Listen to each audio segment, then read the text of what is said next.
Hello दोस्तों, मेरा नाम है अपराजिता। Welcome to evidyarthi.in। उम्मीद है आप सब अच्छा कर रहे हो और स्वस्थ हो। एंड मैं स्वागत करती हूँ आपका evidyarthi.in में। तो जैसे कि आप जानते हैं, हम लोग पाठ को आगे चलाने वाले हैं। हमारा पाठ हम कर रहे थे पाठ 10वां, 18वीं शताब्दी में नए राजनीतिक गठन। ये आपका इतिहास की बुक से पाठ 10वां हम कर रहे थे। सो जैसे आप जानते ही हो, इस पार्ट का हमने एक छोटा सा परिचय पहले ले लिया था कि ये पार्ट किस चीज पे निर्धारित है, क्या चीज हम इसमें पढ़ने वाले हैं। अगर आपने परिचय की वीडियो नहीं देखी तो आप जाके जल्दी से उसे देख सकते हैं। ठीक है, अब यहाँ पे हमारे पास एक विषय दे दिया गया है। चलिए इस विषय पे हम बात करते हैं। विषय है हमारा मुगल साम्राज्य और पर्वतीय मुगलों के लिए संकट की स्थिति। अब भाई, हमने हर जगह देखा है कि मुगल हमेशा आगे बढ़ते जा रहे हैं, हमेशा चुनौतियां उनको मिलती रहती हैं। बहुत सारी दुखदाई चुनौतियां, कहीं से कोई आक्रमण करता है, कहीं से कोई आक्रमण करता है। लेकिन मुगल बादशाह, मुगल की जो प्रांत पीढ़ियां चलती आ रही हैं, ठीक है, इनको हराना उतना ही ज्यादा नामुमकिन था जैसे कि आप ले लीजिए किसी बड़े देवता को हराना, इंद्र भगवान को हराना, क्योंकि इतने ज्यादा कठिन शासक थे। मतलब आप कह सकते कठिन मतलब इतने जटिल, इतने ज्यादा, अंग्रेजी भाषा में जैसे स्ट्रॉन्ग कहते हैं, राइट। सो इतने ज्यादा शक्तिशाली थे, इनके पास सैन्य बल इतना ज्यादा था, इनके पास हर तरीके का इनके पास भंडार भरा हुआ था हर चीज का। मैं किस किस का नाम लूं। तो हमने पाठ 4 में और भी बहुत सारे पाठों में ये पढ़ा कि मुगल हमेशा आगे बढ़ते रहे हैं। लेकिन इस पाठ के अंदर थोड़ा ये बताया जा रहा है कि अब मुगल सत्ता जो चल रही थी वो उनके हाथों से निकलती जा रही थी। ठीक है, अब मुगलों के ऊपर बात करने से पहले सबसे पहले एक जो शब्द है वो बार बार इस पाठ्यक्रम में बार बार आता रहेगा, तो मैं उस शब्द को आपको अच्छे से समझाना चाहती हूँ। दक्कन। ठीक है, ये शब्द दक्कन, ठीक है, यहाँ पे दक्कन का मतलब होता है हमारा दक्षिणी भाग। दक्षिण दक्कन कितना एकदम मेल जोल खा रहा है ना। तो ये समझ लीजिए हमारा भारत का एक नक्शा है, इसके अंदर जो ये दक्षिणी भाग है ना, इसको दक्कन बोला जाता है। तो ये जो शब्द है दक्कन काफी ज्यादा इस पाठ्यक्रम में बार बार आया है, तो मैंने सोचा आपको ये शब्द बता दूं। तो भारत का जो दक्षिणी भाग है उसके अंदर बहुत सारे राज्य आ जाते हैं, जैसे कि कर्नाटक, केरल, तमिलनाडु, तेलंगाना, महाराष्ट्र, आंध्र प्रदेश। मानचित्र के अंदर ये यहाँ पे जितने भी यहाँ पे राज्य दिखेंगे आपको, वो सारे दक्षिणी भाग में जितने भी राज्य है वो दक्कन माना जाता है, दक्कन क्षेत्र माना जाता है। और उपमहाद्वीप किसको बोला जाता है? उपमहाद्वीप भी इधर ही बोला जाता है। ये जो पूरा हमारा दक्षिणी भाग है ना दोस्तों, तो ये क्या है? ये पानी से भरा हुआ है। देखिए यहाँ पे बे ऑफ बंगाल आ जाता है, यहाँ पे हमारा भारतीय समुद्र आ जाता है, अरेबियन सी आ जाता है, लक्षद्वीप आ जाता है। सो सिर्फ एक दक्षिणी भाग ही है जो पूरी तरीके से क्या पानी से ढका हुआ है। ठीक है, देखा जाए तो थोड़ा यहाँ पे पूर्व पश्चिम भाग भी ढका हुआ है, लेकिन सबसे ज्यादा अगर आप देखें तो दक्षिणी भाग है। तो उपमहाद्वीप और दक्कन हमने अच्छे से समझ लिया, अब कोई परेशानी नहीं होगी। ठीक है, अब हम मुगलों की सत्ता कैसे उनके हाथों से फिसल रही थी उसके बारे में थोड़ा पढ़ते हैं दोस्तों। अध्याय 4 में मुगल अपनी सफलता के शिखर पर पहुंचे थे और 17वीं शताब्दी के अंतिम वर्षों में संकट का सामना करना उन्होंने शुरू कर दिया था। आपने अध्याय 4 में हमने पढ़ा था, पार्ट 4 में पढ़ा था ना, कि कैसे करके मुगल काफी ज्यादा आगे बढ़ते जा रहे थे, सबको पीछे एकदम झंझोड़ के रख दे रहे थे और खुद आगे बढ़ रहे थे और सैन्य बल ताकत में सबसे ज्यादा उज्जवल बन रहे थे। लेकिन इस पार्ट के अंदर 17वीं शताब्दी के बाद की बात करें, उसके बाद जितने भी साल आए हैं उसके अंदर इनका मनोबल, इनका सब कुछ धीरे धीरे खत्म होता गया। उसके पीछे कुछ कारण है दोस्तों। कारण है हमारे औरंगजेब। ठीक है, कैसे? देखिए, ये कई कारणों की वजह से हुआ था। जैसे कि सम्राट औरंगजेब ने दक्कन में, देखिए ये जो शब्द है ये फिर से आया है, दक्कन। तो ये मैंने आपको बिल्कुल शुरुआत में समझा दिया कि दक्कन का मतलब क्या होता है। ठीक है, दक्कन यानी कि हमारा भारत का दक्षिणी छोर। ठीक है, तो दक्कन में भाई औरंगजेब ने बहुत बहुत ज्यादा लंबी लड़ाई लड़ी थी। अपने साम्राज्य के सैन्य और वित्तीय यानी कि पैसा वैसा सब संसाधन लगा दिए थे, और सैन्य आप जानती हैं हर तरीके की सेना लगा दी थी। ठीक है, अब हर तरीके की सेना इसलिए बोल रही हूँ क्योंकि हमारे भारत में भी तो कितनी अलग अलग तरीके की सेनाएं बनी हुई है। ठीक है, जैसे कि हमारे पैरा एसएफ, एनएसजी, कमांडोज, इतने सारे हैं ना अलग अलग सेना बल। तो हर तरीके की सेना इस युद्ध के अंदर उन्होंने लगा दी थी, वित्तीय संसाधन को भी समाप्त कर डाला था। इसी वजह से मुगलों ने ये 17वीं शताब्दी के बाद, इनकी मृत्यु के बाद, 1706 में इनकी मृत्यु हो गई थी। 1706 के बाद एक आप कह सकते हैं मुगल साम्राज्य थोड़ा डामाडोल करने लगा था। ठीक है, बाद में प्रशासन टूट गया था पूरी तरीके से। जो राजपाट होता है, चलाने बनाने का तरीका, सब कुछ टूट गया था। एक तरीके से होता है ना, कुर्सी के 4 वो होते हैं, 4 लकड़ियां होती हैं कुर्सी के अंदर, जो उसको पकड़ के बैठी रहती है, और एक भी टूटता है तो कुर्सी नीचे गिर जाती है। तो ऐसा ही हुआ था, धीरे धीरे करके सैन्य बल सब कुछ धीरे धीरे गिरते जा रहा था, इसलिए पूरी कुर्सी भी गिर गई थी। ठीक है, बाद के मुगल बादशाह, इनके बाद जितने भी इनके बाद में जो अधिकारी आए, मुगल बादशाह आए या फिर बेटे आए, ठीक है, उनके लिए ये मुगल शासन चलाना और भी बिल्कुल ज्यादा दिक्कत भरा हो गया था। क्यों? क्योंकि उनके पिताजी भाई उनके लिए कुछ छोड़ के ही नहीं गए। पिताजी ने इतनी सारी चीजें तो एकदम खत्म टाइम कर दी थी। ठीक है, अपने शक्तिशाली मनसबदार पर नियंत्रण रखना भी इनका मुश्किल हो गया था। मनसबदार आप जानते ही हैं, मनसबदार वो होते हैं जो होता है ना, सैन्य बल संभालते हैं, सेना को संभालते हैं, उसका सारा संसाधन क्या क्या लेके आना है उसको संभालते हैं। हम मनसाबदार, फौजदार, दीवानी, जितने भी हमें शब्द मिल रहे हैं ना, उनको अच्छे से हम पीछे जाके अच्छे से पढ़ेंगे, तो बिल्कुल भी उसकी चिंता मत करिएगा। अभी मैंने बस ऐसे ही बता दिया है। राज्यपाल आप जानते हैं सूबेदार को बोला जाता है, सूबेदार को राज्यपाल बोला जाता है, यानी कि अंग्रेजी में बोला जाता है गवर्नर। ठीक है, सो राज्यपाल के रूप में नियुक्त कुलीनों ने राजस्व और प्रशासन के कार्यालयों को नियंत्रण किया, दीवानी और फौजदारी। साधारण सी बात यह है कि जो मुगल राजा होते हैं वो कभी भी देश को नहीं चला रहे होते या उस राज्य को नहीं चला रहे होते। वो अपने छोटे छोटे प्यादे एक एक शहरों में बिठा कर रखते हैं। भाई वो तो राजा है, वो तो नौश फरमा रहे हैं, अपना खान पान कर रहे हैं बढ़िया से, वो राज्य नहीं चला रहे होते। उनके पास उनका राजकोष में पैसा आता रहता है और अच्छे से रहते हैं वो लोग। एक होता है ना, मतलब सुख सुविधाओं की जिंदगी प्राप्त होती है उन्हें। लेकिन बाकी जो उनके छोटे मोटे प्यादे होते हैं वो काम कर रहे होते हैं, सूबेदार बन के, मनसबदार बन के, फौजदारी में काम कर रहे हैं, दीवानी में काम कर रहे हैं। ठीक है, तो ऐसे ही हुआ था। ये गलती करके बैठ गए थे कि सारा का सारा जितने भी इनके पास ताकत थी वो सब तो ये अपने प्यादों को देते जा रहे थे कि तुम ये संभाल लो, तुम राजकर संभाल लो, तुम राजकोष को कैसे खर्च करना है वो संभाल लो। तो इनका क्या हुआ था ना, औरंगजेब के बाद इन लोगों पर, जो इनके प्यादे थे, इन पर नियंत्रण करना काफी ज्यादा दिक्कत भरा काम हो गया था। ये लोग जिनको काम दे दिया था, इन लोगों ने छोटे छोटे काम देते, वो हो रहे थे भाई शक्तिशाली, उनको पैसा अच्छा मिल रहा था, धीरे धीरे शक्तिशाली होते जा रहे थे। तो यही दिक्कत आ गई थी कि मनसबदार, सूबेदार, इन सब पे नियंत्रण रखना काफी ज्यादा मुश्किल भरा हो गया था। ऐसा लग रहा था कि वो राजा को ही न छल दे। ठीक है, सो इसने उन्हें मुगलों के विशाल साम्राज्य पर सैन्य, राजनीतिक, आर्थिक शक्ति प्रदान की। इन्होंने भाई उनको सैन्य बल दे दिया, आर्थिक शक्ति यानी कि किसी पैसे वैसे का राज कर रही है, तुम्हें वसूल करना है, सब करना है, सब कुछ काम एक एक बंदे को दे दिया।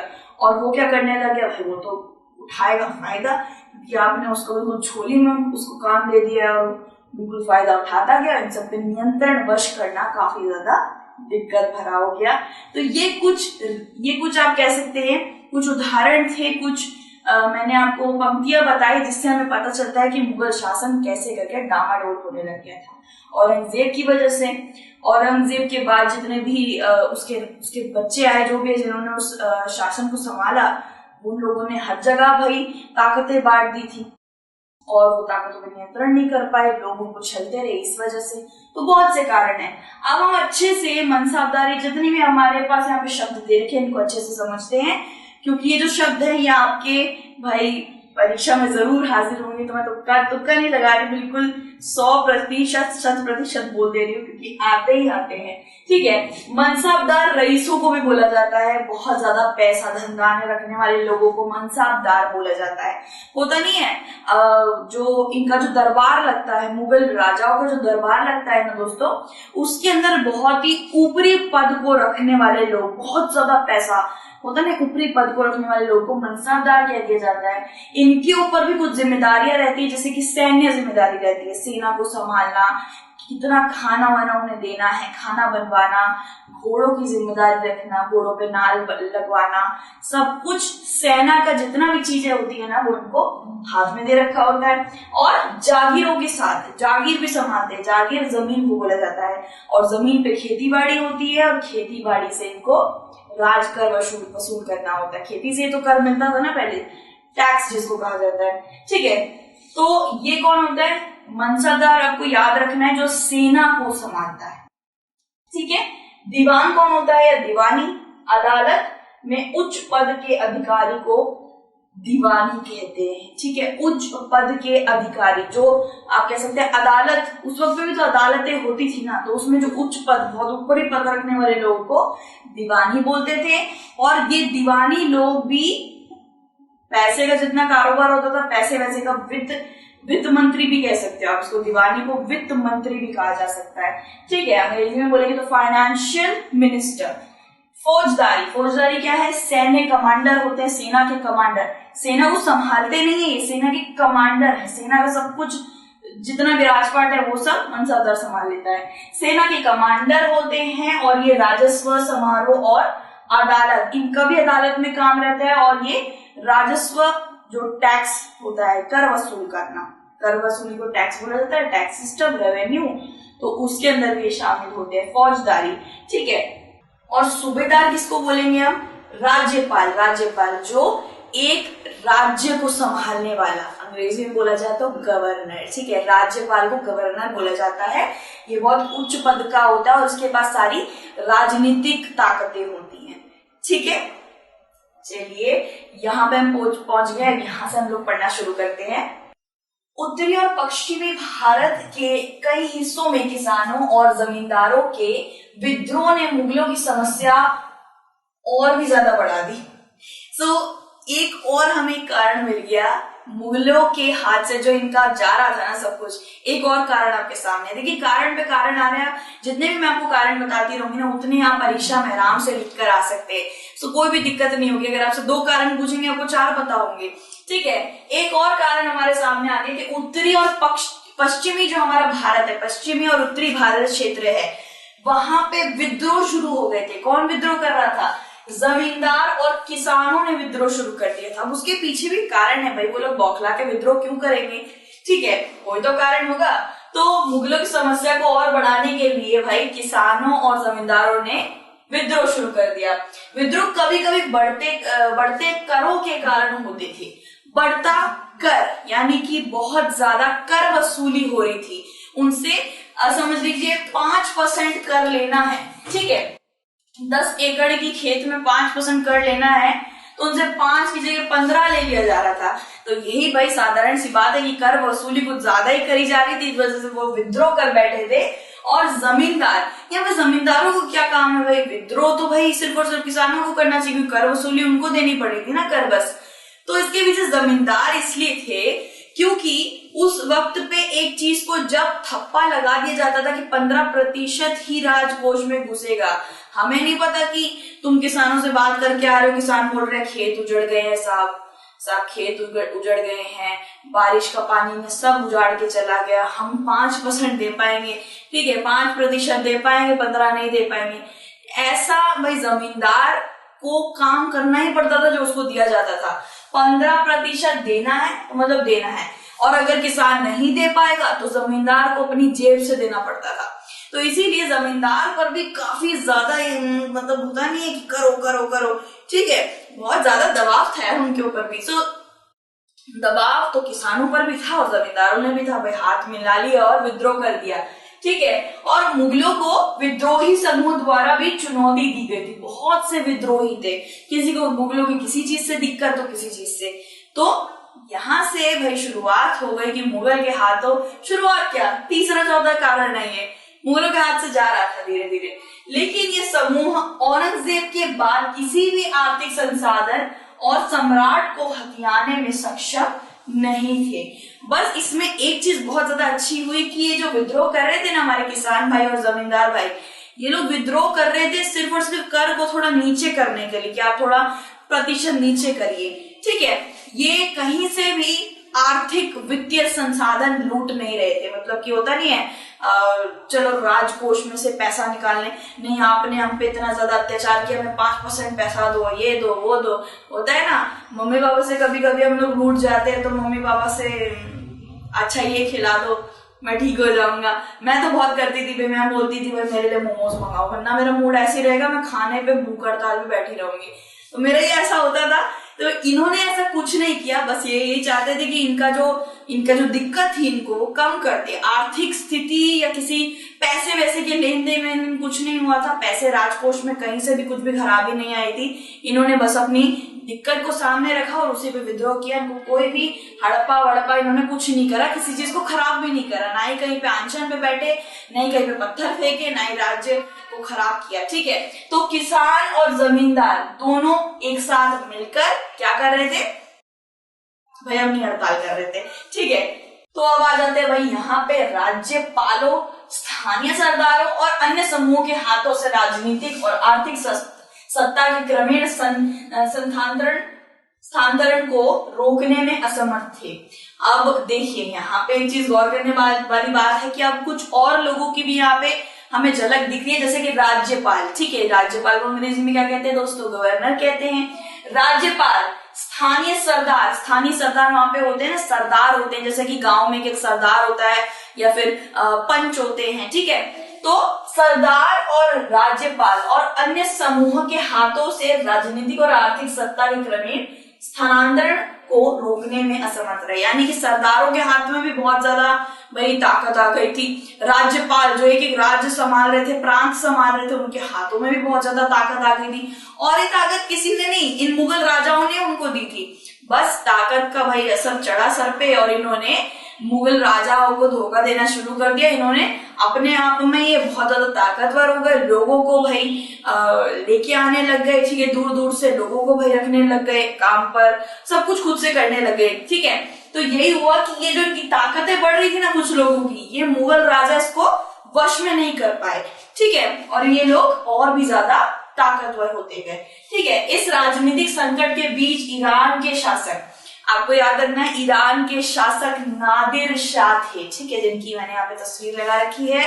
नादिर शाह ईरान के शासक थे, ठीक है, जिन्होंने दिल्ली शहर को लूटा था, दिल्ली शहर को बर्खास्त कर लूट लिया था और अपार धन संपत्ति ले ली थी।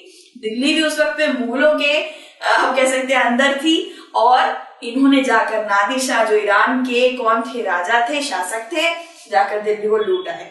अच्छी खासी संपत्ति ले ली भाई। दिल्ली 7-8 बार उजड़ी है। हम जो दिल्ली में आराम से रह रहे हैं ना शहर में, भाई 7-8 बार दिल्ली उजड़ी है, पता ही नहीं है। और भी सुनिए भाई मुगलों के हाथ से कैसे करके सब निकलता जा रहा है। इन आक्रमणों के बाद अफगान शासक की बात हो रही है। अफगानिस्तान के शासक अहमद शाह, जिनकी मैंने यहाँ पे तस्वीर लगा रखी है, अहमद शाह अब्दाली ने उत्तर भारत पर 1748 और 1761 के बीच 5 बार आक्रमण किया था। कौन सी जगह पर आक्रमण किया था, गौर फरमाइए, उत्तर भारत पर। उत्तर भारत में क्या क्या पड़ जाता है दोस्तों, जम्मू एंड कश्मीर, हरियाणा पड़ जाता है, दिल्ली पड़ जाता है, उत्तराखंड, ये सब हमारा उत्तरी भाग है, ठीक है। तो यहाँ पे भाई इन्होंने 2-2 सन के बीच में 5 बार पूरे उत्तरी भारत को इन्होंने लूटा है, और वो भी उस वक्त में मुगल के अंदर थी, ठीक है। सो पहले से ही हर तरफ से गंभीर दबाव पड़ ही रहा था, ऊपर से ये लोग भी आ गए। और भी सुनिए, रईसों के विभिन्न समूह के विभाजन से साम्राज्य को सप्ताहांत मिला। यहीं से भाई हमें दिख रहा था कि भाई अब तो मुगल शासन खत्म होने की उस पे आ रहा है। अभी और भी कारण है, सुनिए। वह तो समूह में विभाजित हो गए थे ईरान और तुर्रानी, ये बहुत ही ज्यादा ताकतवर लोग थे जो ईरान और तुर्रानी यानी टर्की से आ रहे थे, ठीक है, तुर्क से आ रहे थे, तुर्की वंश के लोग थे ये लोग, ठीक है। तो ये लोग भी आ रहे थे, और जो मुगल शासक जो आए थे, औरंगजेब के बाद जो छोटे छोटे मुगल शासक आए थे, ये लोग क्या कर रहे थे, ईरानी और तुर्रानियों के इशारों पे नाचने लग गए थे। बाद में मुगल सम्राट इन शक्तिशाली समूह में से एक के हाथों की कठपुतली बन गया था। ईरानी भी आए हमारे भारत में और तुर्क से तुर्रानी भी आए। ये जो दो वंशज आए, इनके हाथों की अब कठपुतली बन चुका था मुगल। आप सोच रहे होंगे भाई अकबर ऐसा कैसे सोच सकता है? नहीं, शाहजहां तो बहुत ज्यादा ताकतवर था। ये लोग उस वक्त पे थे ही नहीं ना। उस वक्त पे कौन था? उस वक्त पे औरंगजेब के बाद की पुश्तें थी जिनमें इतनी ज्यादा ताकत नहीं बची थी, ना ही उनको अच्छे से राजपाट चलाना आता था, और ना ही औरंगजेब उनके लिए इतना ज्यादा संसाधन छोड़ गया था, क्योंकि औरंगजेब ने तो दक्कन की लड़ाई लड़ी थी बहुत बड़ी, सब कुछ वहीं पे तहस नहस खत्म कर दिया था अपना सारे संसाधन। ठीक है, तो वही बात है, धीरे धीरे करके उनके हाथ से सब निकल रहा था और ये ईरान और तुर्रानियों के कठपुतली बन गए थे। सबसे बुरा अपमान तब हुआ जब दो मुगल सम्राट थे, फारुखसियार, जिनका यहाँ पे देखिए अभिषण लिखा हुआ है, कब से कब तक राजा बने थे, 1713 से लेकर 1719 तक। इनकी हत्या कर दी गई। ठीक है, इनकी हत्या कर दी गई। और शाह आलम III, इनका भी देख लीजिए वक्त, इनको रईसों ने अंधा कर दिया। ठीक है, एक की हत्या कर दी गई और एक को अंधा कर दिया। ये दोनों शासक थे, बहुत बड़े बड़े शासक थे, बड़े बड़े सम्राट थे, लेकिन इन लोगों को इन्हीं के आप कह सकते हैं राज्यपालों ने अंधा कर दिया, या फिर आप कह सकते हैं इनके रईसों ने। जो रईसों को अंग्रेजी में नोबल बोला जाता है, वो लोग जो उच्चतम उस पे रहते, श्रेणी पे रहते, काफी ज्यादा पैसा होता है उनपे, लेकिन दरबार के ही एक मंत्री होते हैं। तो उन्होंने भाई बुद्धि चलाई और अपने सम्राट को ठग लिया। एक सम्राट को तो मरवा दिया, फारुखसियार को मरवा दिया गया, और शाह आलम III को अंधा कर दिया गया। तो बहुत ही ज्यादा बुरी बात है कि देख सकते हैं आप मुगल कैसे करके नीचे गिरते जा रहे थे, किस तरीके से वो कहाँ ऊपर चोटी पे खड़े थे, सब पे नजर रखे, और अब वो नीचे गिरते चले गए, बस गिरते ही चले गए।